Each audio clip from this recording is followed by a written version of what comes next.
Assalamualaikum warahmatullahi wabarakatuh. Nama saya Saluma Aurelia dari kelas 12 IPA 3. Di sini saya akan menjelaskan sekilas tentang sifat koligatif larutan, terutama bagian kenaikan titik didih sebagai syarat memenuhi penilaian tengah semester. Sebelum kita membahas lebih jauh tentang sifat koligatif larutan, teman-teman harus tahu dulu nih, apa sih arti dari sifat koligatif larutan itu sendiri.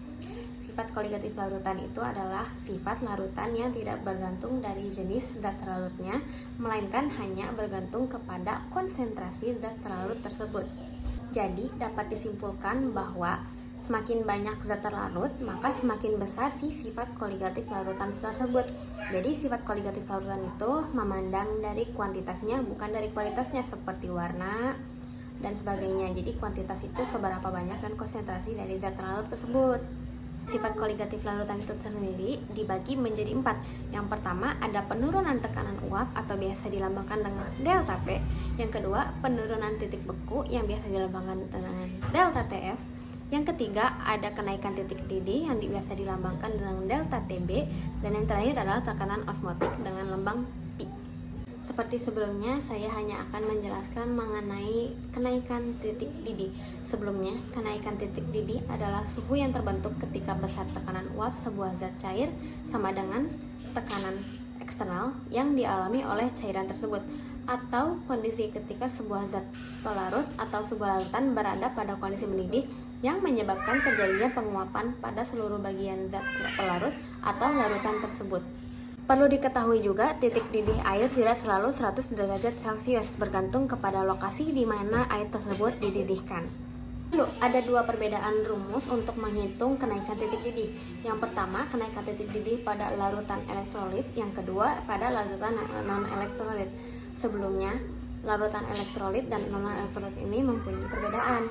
Larutan elektrolit dan non-elektrolit adalah sifat larutan berdasarkan daya hantar listriknya, di mana larutan elektrolit adalah larutan yang zatnya mampu menghantarkan arus listrik, sedangkan non-elektrolit sebaliknya, yaitu tidak dapat menghantarkan arus listrik. Pada dasarnya, rumus delta TB adalah M dikali KB, di mana M adalah molaritas dan KB adalah tetapan kenaikan titik didih. Molaritas ini teman-teman, kalau dibahas sebelumnya, molaritas adalah massa per mR dikali 1000 per P, di mana P adalah volume si pelarutnya. Jadi seperti yang sudah tertera di atas, rumus titik didih larutan TB, jika delta TB dan TB 0 diketahui, delta TB sama dengan TB dikurang TB 0. Jadi TB sama dengan TB ditambah TB 0. Supaya memahami lebih lanjut, kita masuk ke contoh soal nomor 1. Natrium hidroksida 1,6 gram dilarutkan dalam 500 gram air. Hitung titik didih larutan tersebut, di mana KB airnya adalah 0,52, ARNA itu 23, AR dari O 16, dan AR dari H sama dengan 1. Lanjut kepada pembahasannya. Sebelumnya diketahui massa zat terlarut si natrium hidroksidanya itu NaOH 1,6 gram, massa pelarutnya air itu 500 gram, KB-nya 0,52 seperti yang sudah diketahui dari soalnya. MR zat NaOH ditemukan dengan cara ARNA ditambah ARO ditambah ARH. 23 ditambah 16 ditambah 1 menjadi 40. Lalu masuk ke rumus. Delta TB sama dengan M dikali KB, di mana M itu sebelumnya molaritas, itu rumusnya gram dikali MR dari zat terlarutnya dikali 1000 per massa pelarutnya, yaitu air. Masukkan yaitu 1,6 gram sebagai massa si NaOH per 40 MR dari NaOH dikali 1000 per 500 dikali 0,52. Didapatkan 0,04 dikali 2 dari 1000 dibagi 500 dikali 0,52, yaitu 0,0416 derajat Celcius. Maka ditemukan TB-nya dengan cara 100 derajat Celcius itu TB 0 ditambah delta TB-nya kenaikan yang sudah kita hitung tadi, yaitu 0,0416 derajat Celcius. 100 derajat Celcius ditambah 0,0416 derajat Celcius didapatkan 100,0416 derajat Celcius, itu adalah TB dari larutan NaOH tersebut. Lanjut ke contoh soal nomor 2. Nah, yang contoh soal nomor 2 ini saya menaruh contoh soal dari larutan elektrolit. Suatu larutan dibuat dari 2 mol K2SO4 yang dilarutkan dalam 1000 gram air. Jika diketahui K2SO4 terurai 90%, titik didih larutan adalah KB-nya telah diketahui yaitu 0,5.